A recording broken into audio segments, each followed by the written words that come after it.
Des milliards, voilà ce que cherche aussi le gouvernement. Le débat sur le budget de la sécurité sociale s'est ouvert hier soir à l'Assemblée avec un objectif, 15 milliards d'euros d'économies. Et pour y parvenir, le gouvernement veut notamment décaler la revalorisation des pensions de retraite prévue le 1er janvier au 1er juillet.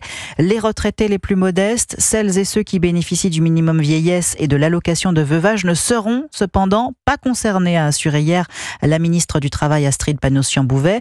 Le gouvernement tente de calmer les nombreux élus en colère, mais ça s'annonce compliqué, Baptiste Morin.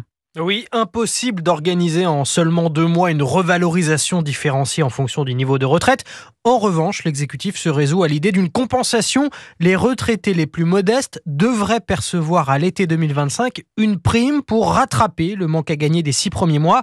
Charles Dennery est économiste et auteur du livre « Réformer vraiment les retraites » aux éditions des Presses universitaires de France. Un chèque, c'est le Trésor public, donc c'est l'État qui connaît la déclaration de revenus des ménages et qui donc a beaucoup plus de facilité à savoir quel est le revenu total du foyer si la personne touche beaucoup de revenus du capital et donc d'ajuster en fonction. Reste à déterminer le seuil en dessous duquel un retraité est considéré comme modeste. En 2014 déjà, une prime exceptionnelle avait été versée aux pensions de moins de 1 200 €, coût total à l'époque 200 millions d'euros.